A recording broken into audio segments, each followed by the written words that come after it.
Imagine this. You're trapped in a maze so vast and twisted that every turn leads deeper into despair. Behind you, the echoes of your own footsteps, and ahead, something monstrous waits in the shadows. This isn't just a nightmare. It's the story of Theseus and the Minotaur, a tale of courage, betrayal, and survival. This is one of the most thrilling stories from Greek mythology, a legend filled with danger, impossible odds, and a hero who dared to face his darkest fears. Today, we're diving deep into the myth of Theseus and the Minotaur. Are you ready? Let's go. The story begins not with Theseus, but with a king named Minos of Crete, a man whose pride would unleash terror upon the world. Legend says Poseidon, god of the sea, gifted Minos a magnificent white bull as a sign of favor. But instead of sacrificing it to honor the gods, Minos kept it for himself. Angered by this act of hubris, Poseidon cursed Minos' wife, Pasiphae, to fall madly in love with the bull, and thus, through unnatural means, she gave birth to a horrifying creature, the Minotaur. To hide this abomination, Minos ordered the construction of the labyrinth, an impenetrable maze designed by the brilliant inventor Daedalus. There, the beast was imprisoned, feeding on human flesh. But then came Theseus, a prince of Athens determined to end the cycle of bloodshed once and for all. Theseus wasn't just any warrior.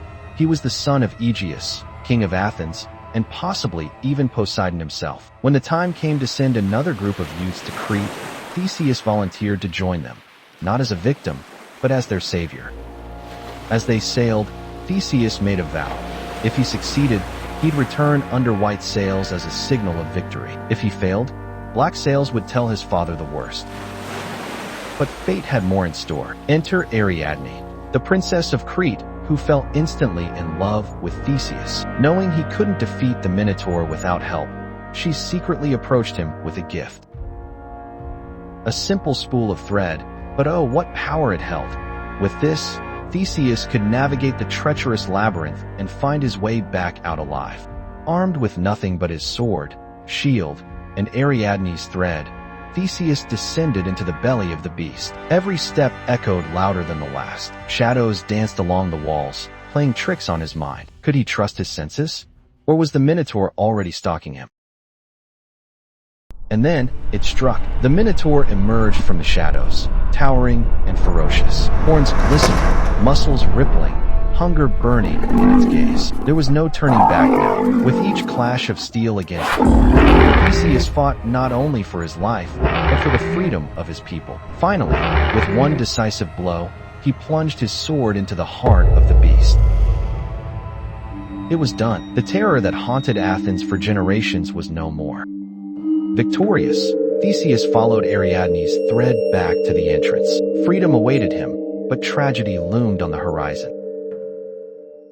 Theseus' boat stopped at Naxos, and the Athenians had a long celebration dedicated to Theseus and Ariadne. But Theseus abandoned Ariadne on the island due to orders from Athena.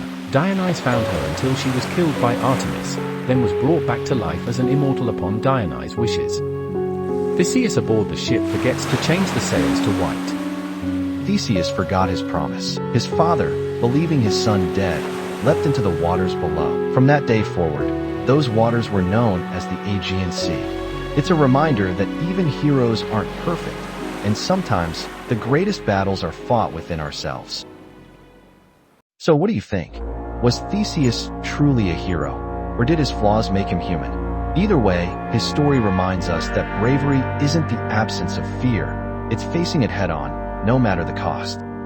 If you enjoyed this dive into Greek mythology, don't forget to like, subscribe, and hit that notification bell for more epic tales. Until next time, stay curious, and maybe keep some golden thread handy, just in case.